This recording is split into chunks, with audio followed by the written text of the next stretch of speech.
সাবেক প্রধানমন্ত্রী শেখ হাসিনার অনুপস্থিতিতেও আন্তর্জাতিক অপরাধ ট্রাইব্যুনালে তার বিচার কাজ সম্পন্ন করা যাবে বলে মনে করেন ট্রাইব্যুনালের চিফ প্রসিকিউটরের বিশেষ উপদেষ্টা টবি ক্যাডম্যান। একই সাথে তিনি মনে করেন ভারত একটি গণতান্ত্রিক দেশ, তারা আইনের শাসনের প্রতি শ্রদ্ধাশীল এবং সে কারণে শেখ হাসিনাকে বাংলাদেশ ফেরত চাইলে তারা সহযোগিতা করবে। সকালে আন্তর্জাতিক অপরাধ ট্রাইব্যুনালে প্রসিকিউশন এবং তদন্ত সংস্থার সাথে বৈঠক শেষে এসব কথা বলেন তিনি। আরও জানাচ্ছেন হাসান জাবেদ।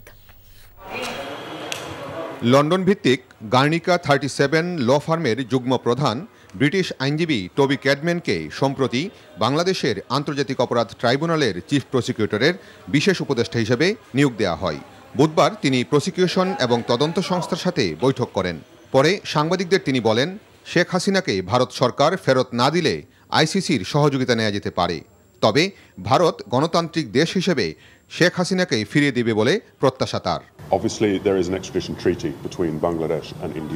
বাংলাদেশ এবং ভারতের মধ্যে বন্দি বিনিময় চুক্তি আছে।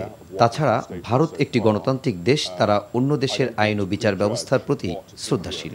কাজেই শেখ হাসিনাকে বিচারের জন্য বাংলাদেশ ফেরত চাইলে তারা ফেরত দিবেন, এমনটাই প্রত্যাশা করছি। আর না দিলে আইসিসির সহযোগিতা নেওয়া যাবে। শেখ হাসিনার অনুপস্থিতিতেও গণহত্যা এবং মানবতা বিরোধী অপরাধের বিচার করতে কোনো বাধা হবে না।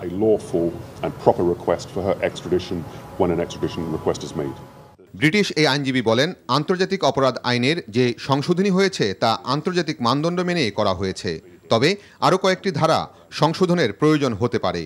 সে বিষয়ে প্রস্তাবনা দেয়া হবে। এই ট্রাইব্যুনালে একসময় তিনি ডিফেন্সকে অ্যাডভাইস করেছেন, এইখানে কোথায় কী কী সমস্যা হচ্ছে, কী কী কারণে এই ট্রাইব্যুনাল বিতর্কিত হয়েছে সেটা তিনি জানেন এবং বুঝেন।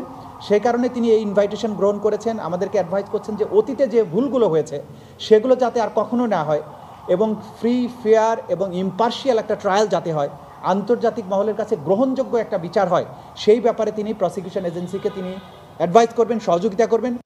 ট্রাইব্যুনালের বিচার কাজ নিয়ে যাতে কোনো প্রশ্ন না ওঠে এবং তা যেন আন্তর্জাতিক মানের হয়, সে বিষয়ে তার অভিজ্ঞতা দিয়ে প্রসিকিউশনকে সার্বিক সহযোগিতা দেওয়ার প্রত্যয় ব্যক্ত করেন Toby Cadman. Hasan Jabed, NTV news, Dhaka.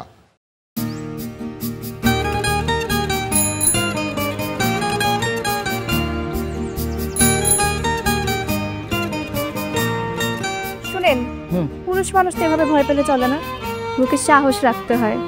যা বলবেন সোজা সাপটা বলবেন।